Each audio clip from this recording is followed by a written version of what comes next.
have a moment of silence for our vacancy of Mac Williams.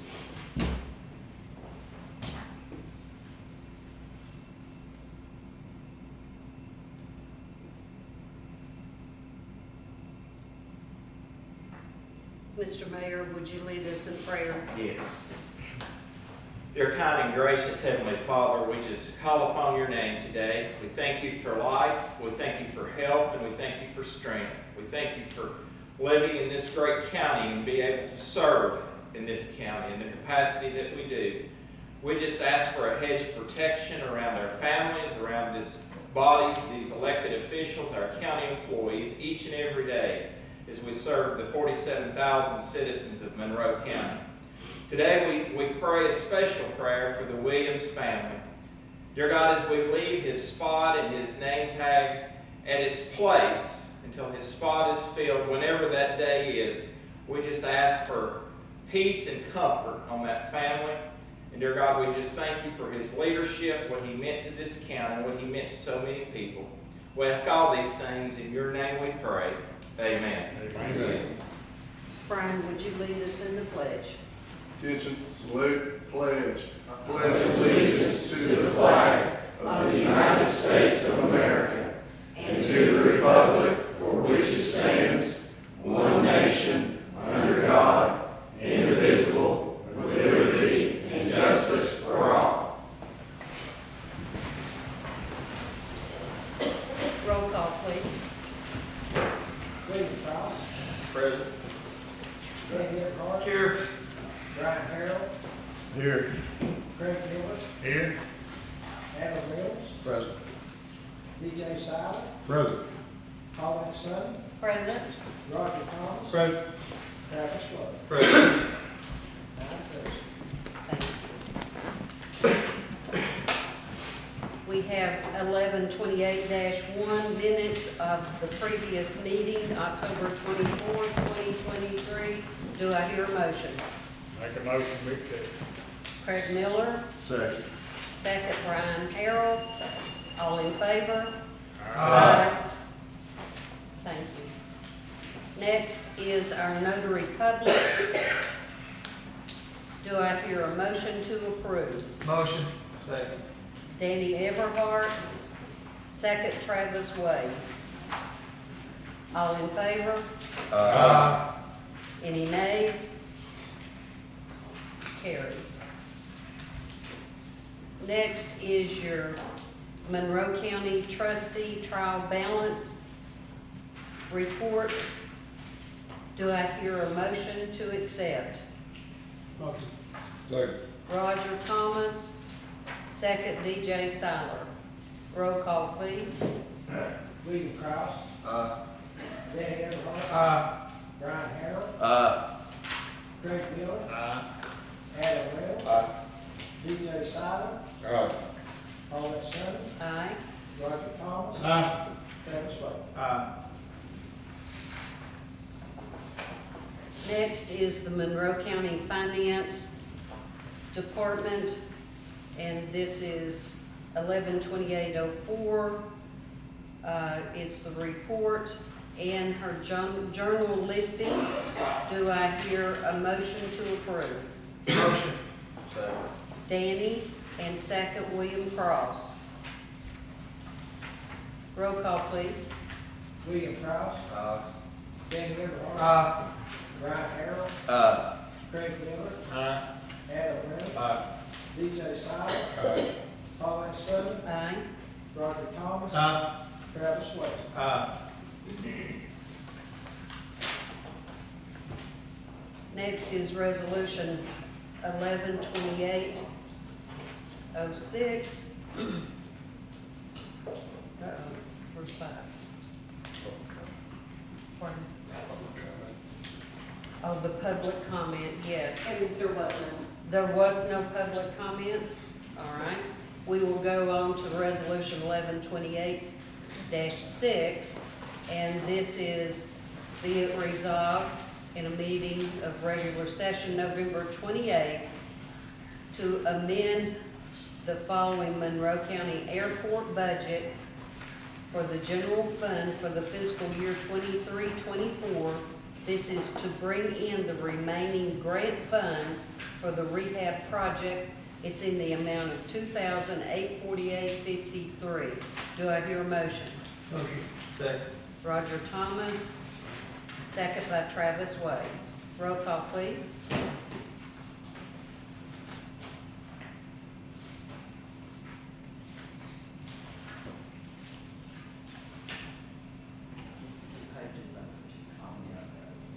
William Cross, Danny Everhart, Brian Harrell, Craig Miller, Adam Webb, DJ Silent, Paulette Summey, Aye. Roger Thomas, Travis Wade. Resolution 1128-6A, be it resolved by the Monroe County Board of County Commissioners that the following amendment for the Monroe County Sheriff's Department budget be made in the Monroe County General Fund budget for the fiscal year 23-24, and this is for DUI checkpoint grant in the amount of $10,000. Do I hear a motion? Motion. Second. Roger Thomas, second by William Cross. Question? Question? On the second page of that grant budget, it says 10,000 for salary, 10,000 for equipment, for a total of 20. Why is the resolution page 10? Because we already had 10 budgeted to begin, and the grant ended up being more. Okay, all right, thank you. Okay, roll call, please.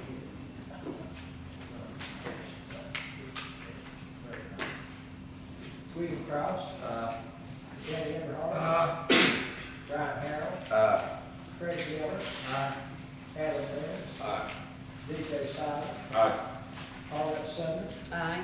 Roger Thomas, Travis Wade.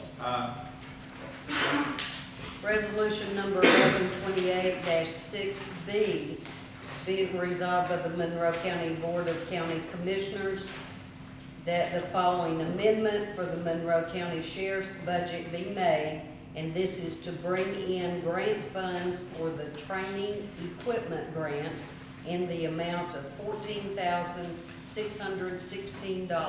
So moved. DJ Siler, second by Brian Harrell. Roll call, please. William Cross, Danny Everhart, Brian Harrell, Craig Miller, Adam Webb, DJ Silent, Paulette Summey, Aye.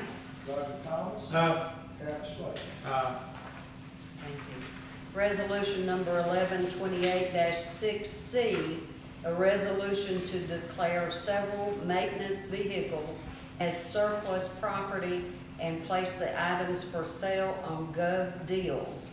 And there's an attachment, and there are several items on this. Do I hear a motion to approve? So moved. Second. Discussion after. William was the motion, second by Brian Harrell. Discussion? Discussion on this, you're talking about a 1998 Chevy van, that's fine. Then we get into a 2015 Ford Transit, and this list goes on. I mean, is all this equipment just junk, or who's responsible? Who's No, the it's department just, head? the only thing that's that we are putting on Gov Deals is what's on it's highlighted on the back page, but it's the Chevy van and the 2015 Ford Transit Which department did this come from? maintenance. Maintenance. And it's just all junk, right? Yeah, and, and I've challenged all of our directors, because you all have been so gracious to help out with newer vehicles over the last couple of budget cycles. Any of these that we can sell and recoup some of that through, Gov Deals or whatever, we just need to get them off of our inventory and get them out of the way, and what little we get out of them, put it in fund balance, but we just wanna, we appreciate you helping with the fleet anyway, and plus it gets them off our insurance. Thank you. May, it's, Out oh, of- I'm sorry, go ahead. Out of curiosity, say for curiosity. Yes, sir. How much mileage do we list that at all? And why don't we list that at all? How much mileage on each of these vehicles? Just Oh. curious. Most of them are well over 200,000. Okay. Because I mean, in the past, we've had discussion over sheriff's fees. This we had, Yes. you know. Well, and probably that one vehicle is over that one box truck is probably over, I mean, it's probably about 250. So it's actually just the three highlighted? Yes, yeah, and items? what he's done, Mark has supplied his inventory, which we update our inventory every year, and it's just highlighted, like the stick welders and some of those items are not, just a highlighted vehicle that he's got on his inventory. If we Yes. could, and he asked the mileage, which was part of my question. Okay. For those two, if you look on that page with the other ones, it says Parker Jail, brake fluid leak, the other one's blown motor. There's nothing on that 2015. In the future, if we could just, when we're bringing these, just make notes with those so that we know why we're selling it. I had a question last month and it went by me, but you know, we sold a 2018 or 19. It just seemed like a much newer vehicle. I would like to know more about that, so Okay. we could have that in the future. Thank you. Any other questions? Roll call, please. We're good. Yeah. William Cross, Danny Everhart, Aye. Brian Harrell, Uh, Craig Miller, Adam Webb, DJ Silent, Aye. Paulette Summey, Aye. Roger Thomas, Travis Slade. Aye. Resolution 1128-6D, be it resolved by the Monroe County Board of County Commissioners that the following Monroe County Sheriff's Department budget amendment be made in the fund budget for the fiscal year 2023-2024. This is to use money from the sex offender reserve line for overtime. It's in the amount of $2,264. so moved. Brian Harrell, Second. second William Cross. Roll call.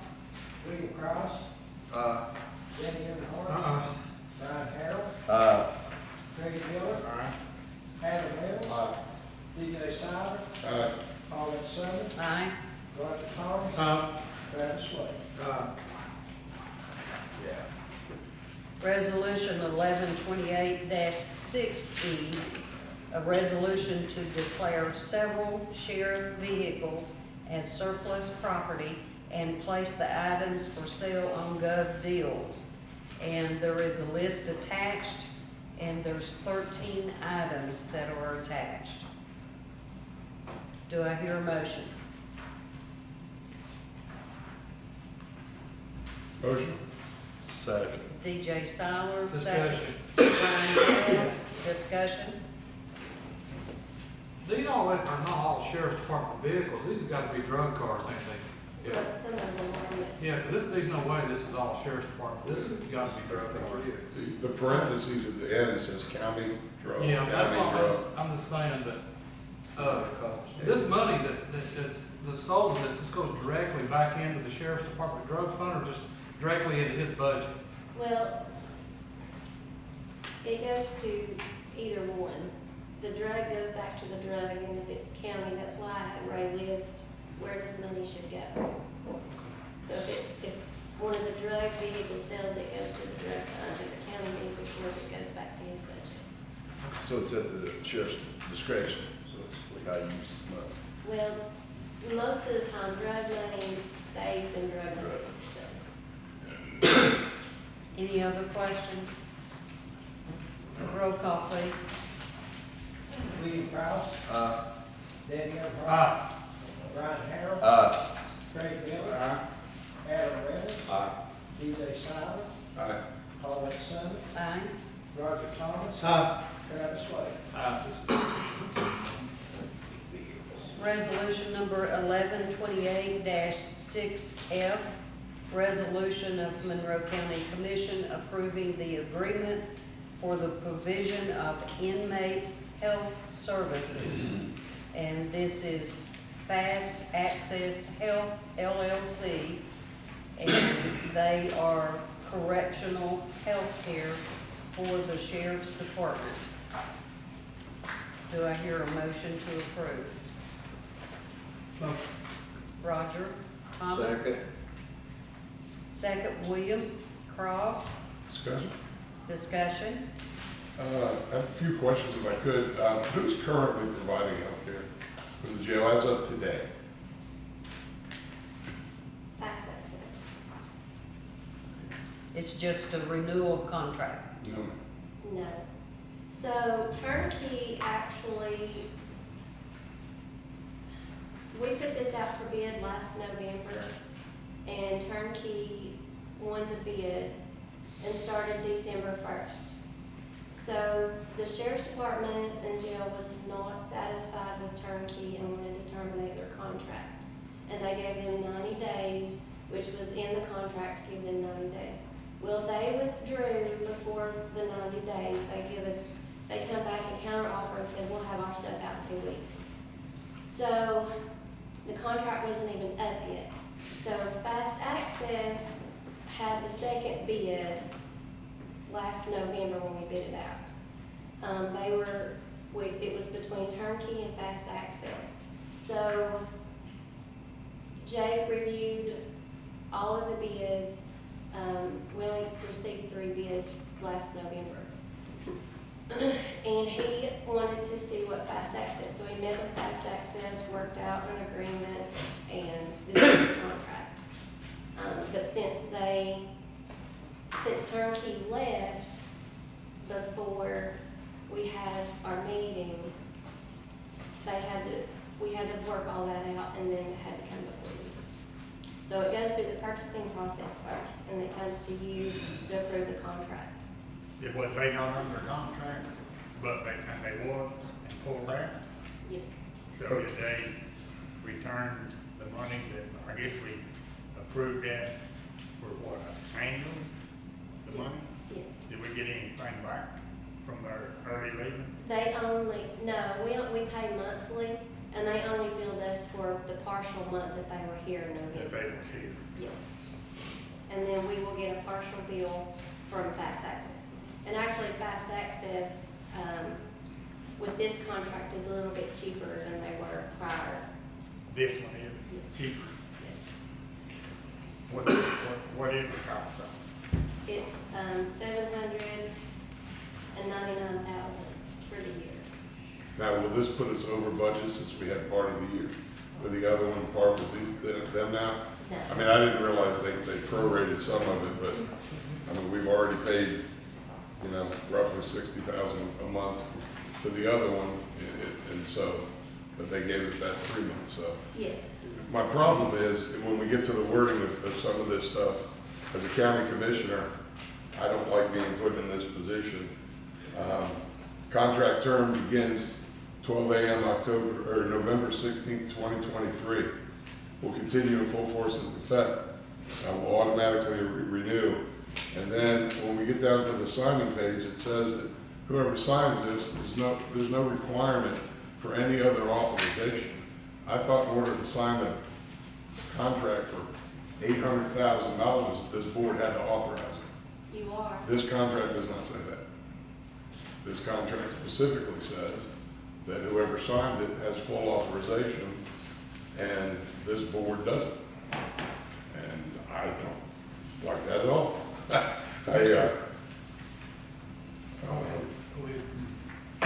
Mr. Dixon, what's your interpretation of this?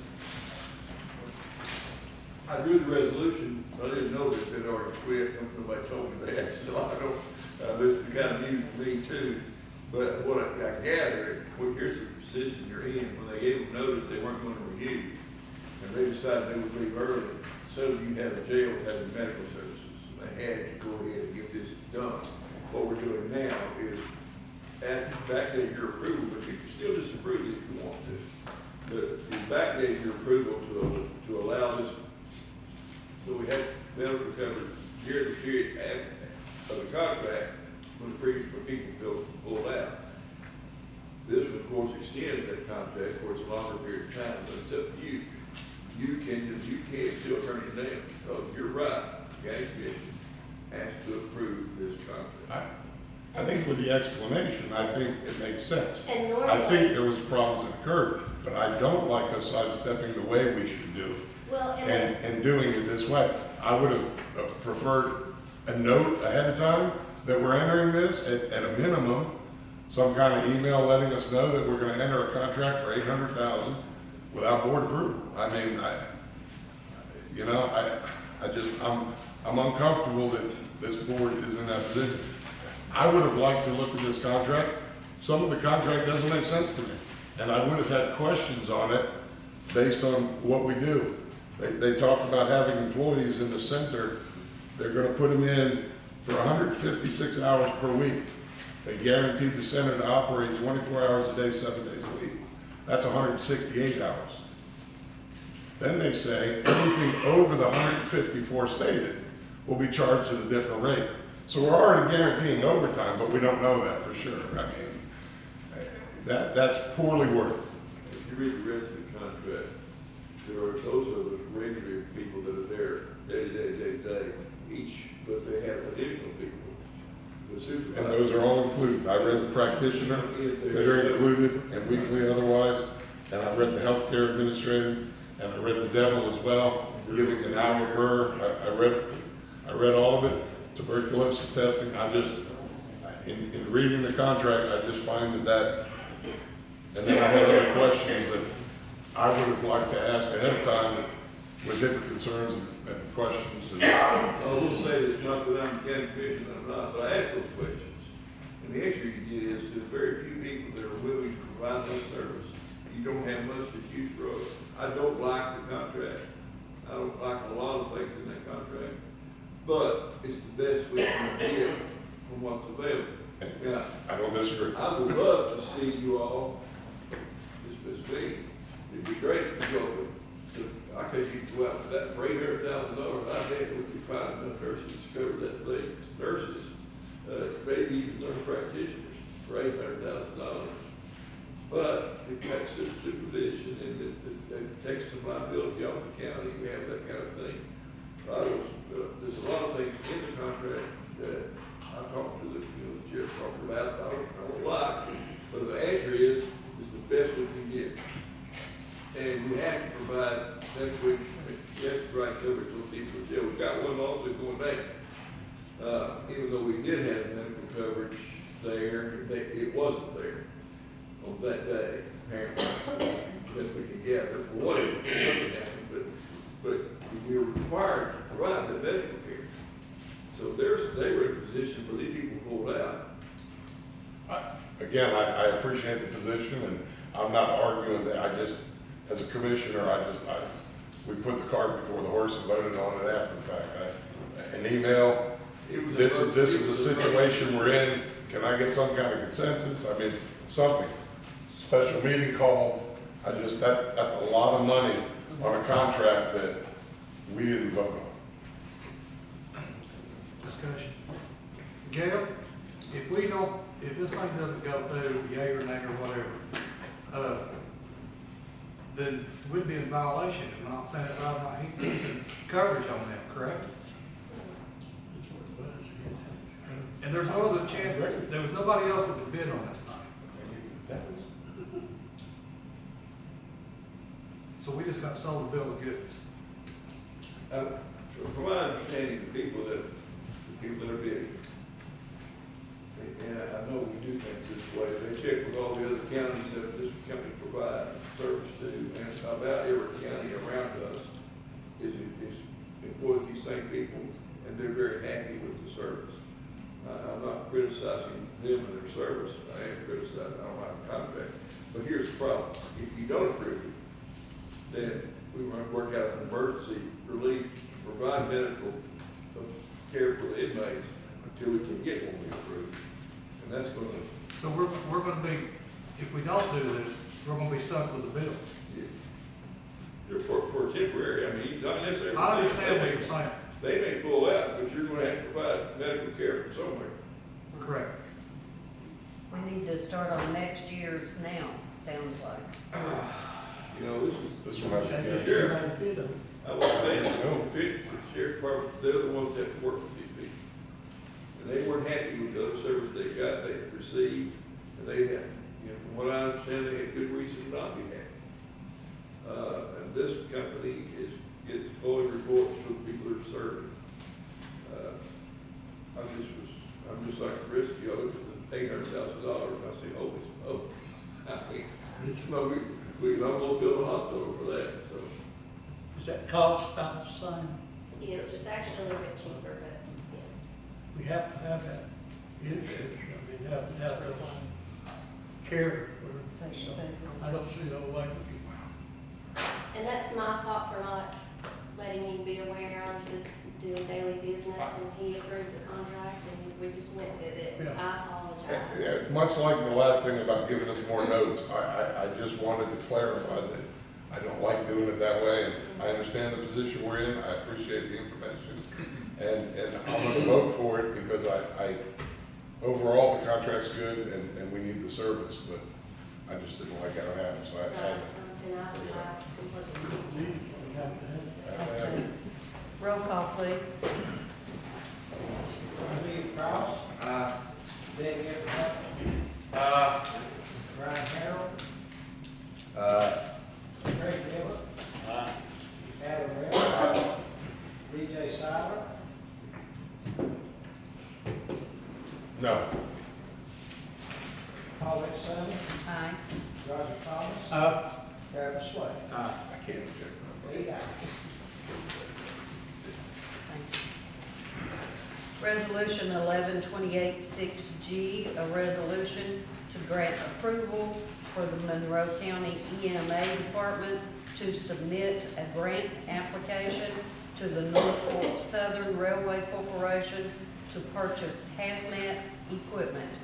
And this is a total of $15,000. Do I hear a motion?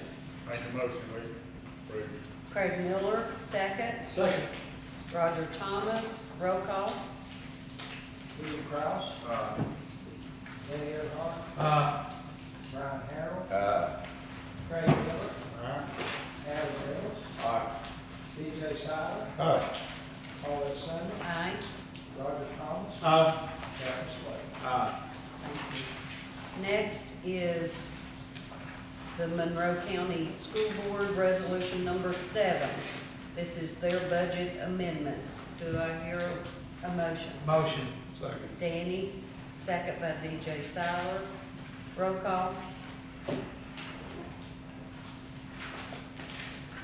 William Cross, Betty Everhart, Brian Harrell, Craig Miller, Adam Reynolds, DJ Silver, Paulette Summey, Aye.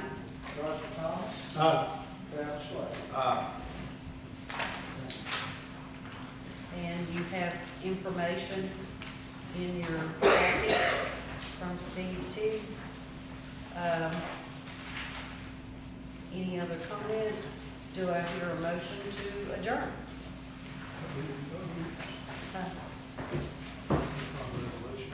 It's No, just information on. doesn't say how many neighbors we have, residents on that road there.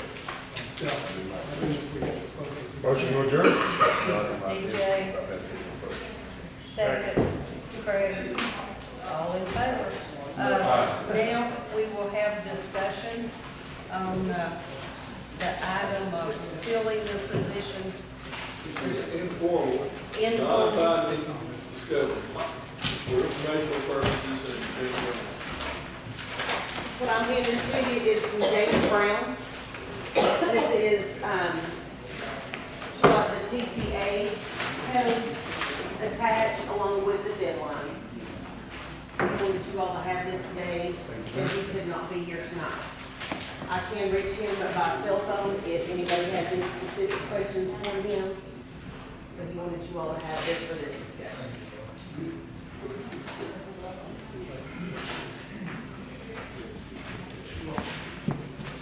Sure.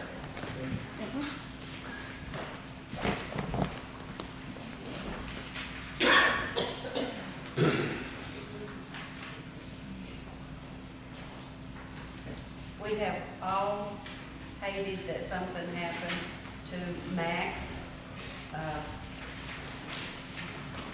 But now we are faced with the vacant seat in the second district of the county commission. And this is from the election commission, public notice. Nominating petitions are now being issued for an unexpired term for a second district county commission seat. Qualifying deadline is Thursday, December the 14th, 2023 at 12 noon. Withdrawal, if you decide not to, is December the 21st, 2023 at 12 noon. Nominating petitions can be picked up at the Monroe County Election Commission. And it's easy to go in and pick up your petition and then go get 25 signatures, get a few more just in case they don't sign the petition correctly, the way they've registered to vote.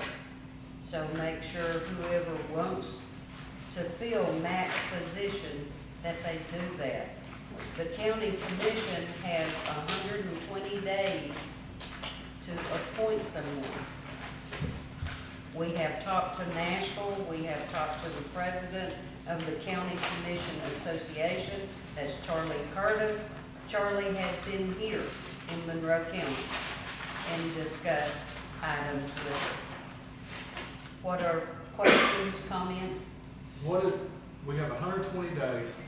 What is the deadline date?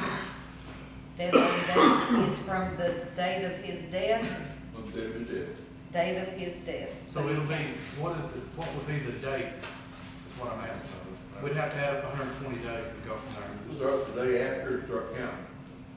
The day of the death doesn't count, the day after it does. Day after. If you were there that day, or part of that day, Well, it's vacant the next day. from what I'm understanding is, the way we added that up, it's gonna fall short of the primaries on both parties, correct? My understanding is we're about 2 weeks short. We're 2 weeks short of hearing what 2 weeks short primaries Of has got. of March the 3rd. primary. March 5th. March primary. 5th. March 5th. Okay. If the committee appoints somebody, does that person have to pick up a petition by December the 14th? The one that we appoint? The one that you appoint doesn't have to hold a position at all, if they want to run for vacant office, then they will, just like everybody else. They're not automatically qualified, they'll have to. Yeah, No, they'll have the advantage of the incumbency, but that's the only advantage they have. so they don't have to pick up a petition. They don't have to be a petition, they don't have to do anything, but they're not gonna serve after they go election, unless they do. But outside, they have to qualify being a second district member, Yeah. obviously. So if they want to continue serving, they'll have to pick up a petition by December the 14th and run in next year's election. No, they have to qualify by the 14th. They have to have it turned back in, and qualify by the The 14th. one that will, if they want to appoint. No, not if they want to appoint it, if they want on the ballot. See, I think you said if there is one appointed, if there is one appointed. Yes, that's You what I'm really asking. are required to appoint somebody. They are not automatically on the ballot, they'll have to qualify like everybody else. Okay, Yeah. that's what I asked. Yes, yes. But we're gonna be right in the middle of the budget season, and right starting. Yeah, and keep in mind, just so we're clear, especially through the election process, the March 5th election would be a primary. Yeah, The general election would be in August. This person would not take office officially until September 1. So you're looking at that, and I know we're discussing the dates of falling short. You're still looking at that gap between now and September 1 that this spot is open, even going through the election process. but if they want to appoint it, he or she will serve until August the 31st. Yes, yes. So that person will join us during budget season. Is there no way to get a special provision from Nashville? Because of the way that I see it, that if we appoint a commissioner to fill the vacancy between now and next September 1st of the new term, whomever is appointed, it would have the perception, in particular if they ran, if they picked up a petition and ran, the perception would be the county commission would be endorsing that candidate to get through the election cycle. And we're talking about 2 weeks, maybe being short of the deadline there for it to be kicked on to the general election anyway. So will Nashville not allow us to have a special provision for not filling this vacancy? No. My understanding and double checking with James Brown yesterday, by statute, this body is required to fill the position in 120 days. And you all are in a quandary just because of the proximity, and just like Adam said, I mean, he brings up a valid point about, looks like it's an endorsement, et cetera, whereas Commissioner Moore brings up, you know, we got the most important part of your year, and that's budget season coming up, so there's all kinds of things to consider during this selection. But, yeah, Adam, and that comes directly from the Secretary of State, Trey Hargett, that we were told no.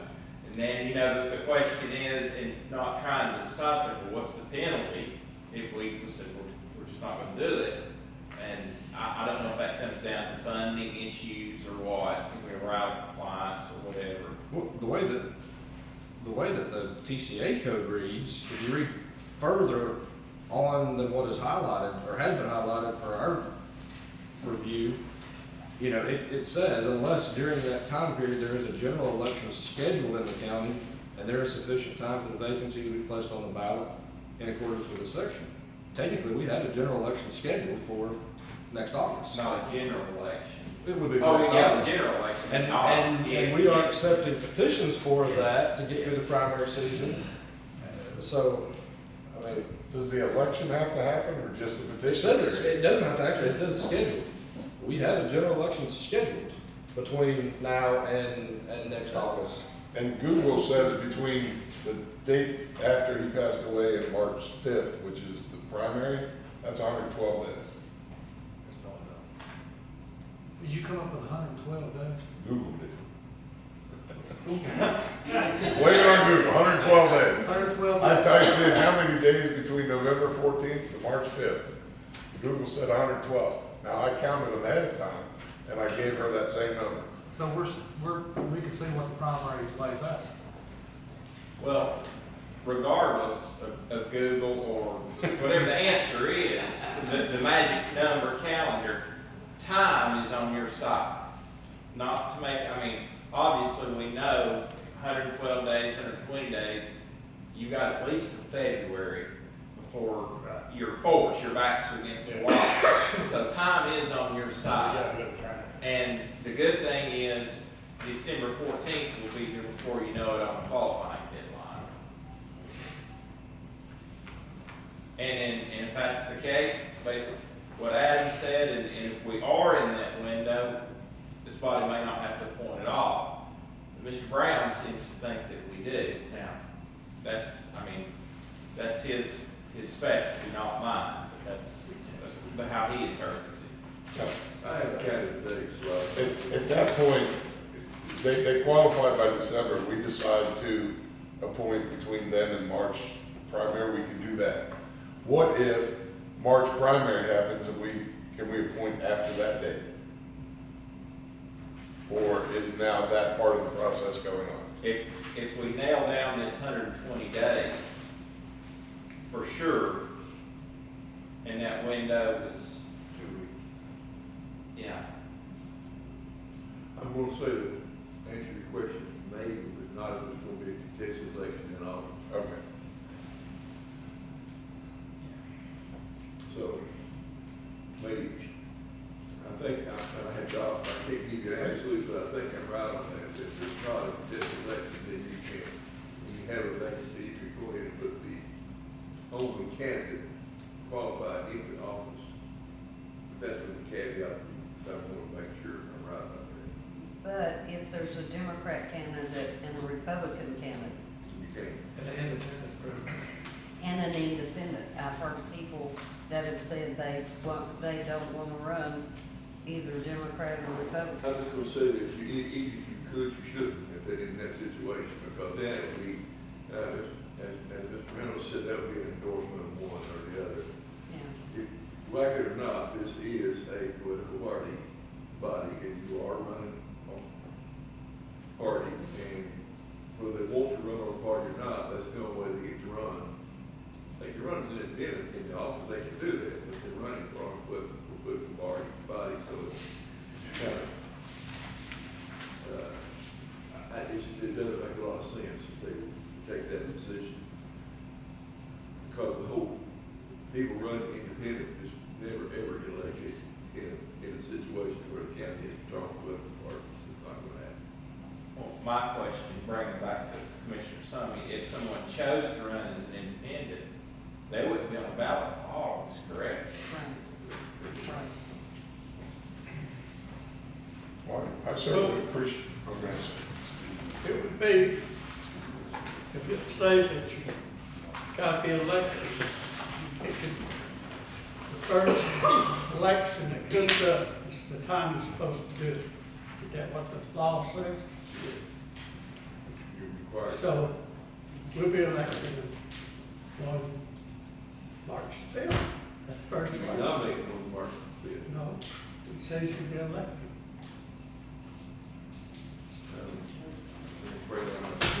He's not elected in the primary, he was chosen in the primary. Not elected, you're chosen.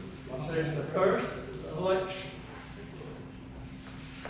I'm just gonna say that your interpretation, well, I understand now what you're trying to say. But you might- But it's not a general election, it's a primary. It's not a general election that doesn't qualify under that statute. Don't matter to me. I know, I'm just saying, that's what Yeah. it's.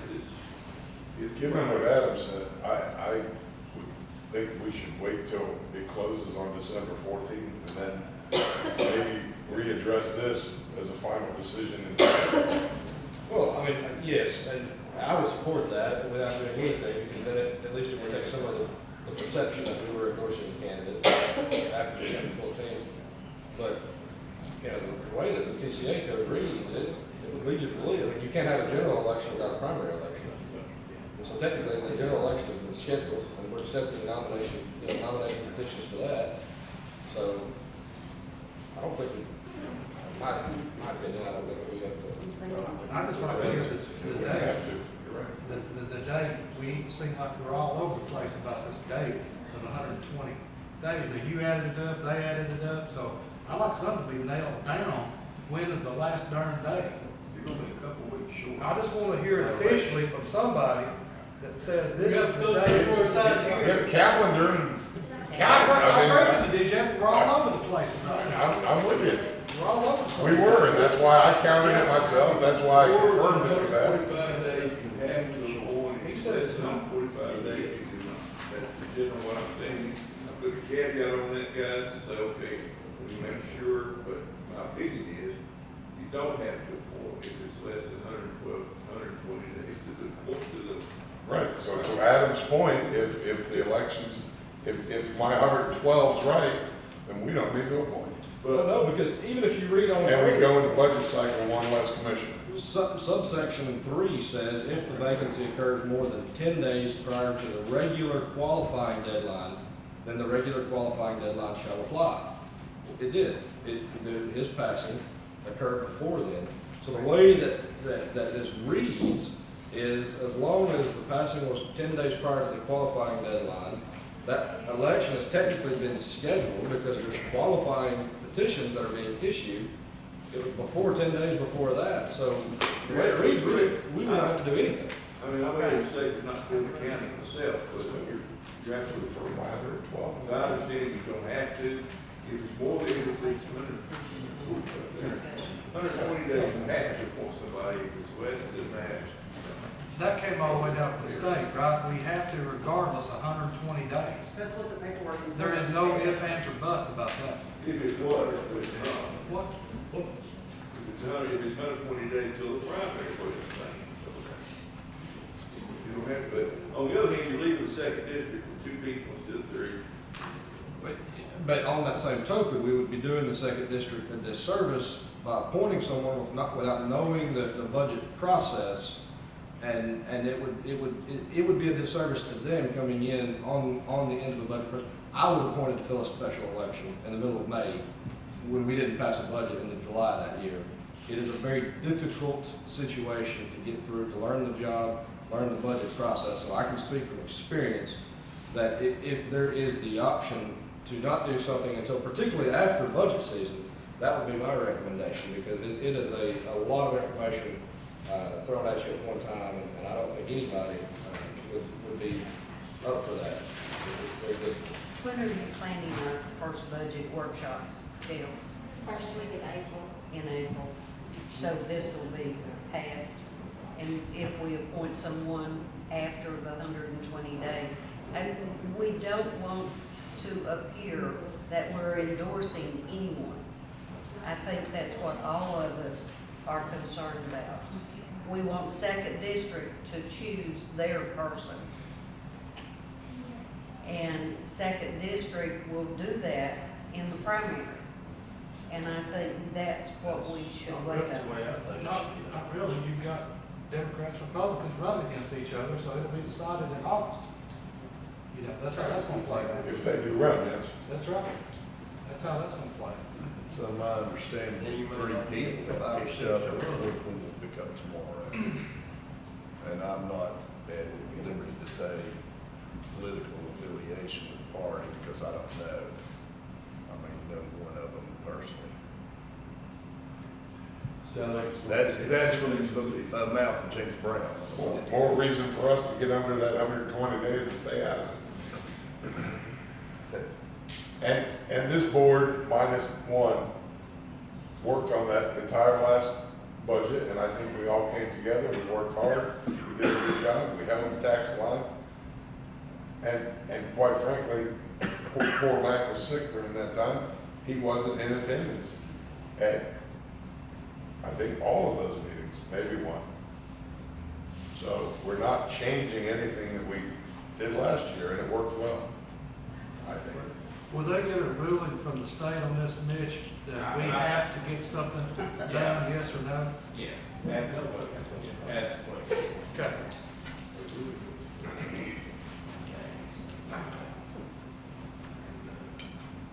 Any other discussion, comments? Are we gonna get that date narrowed down? Right. The counselor said that he would do that. Yes. I will be, get you a definitive. I don't know about that. Oh, it's in there. Picked up and applied. Mr. Thomas is leaving, he's Yeah. bought property in Second District. So after that, we can set a special call meeting if necessary. Yeah, see.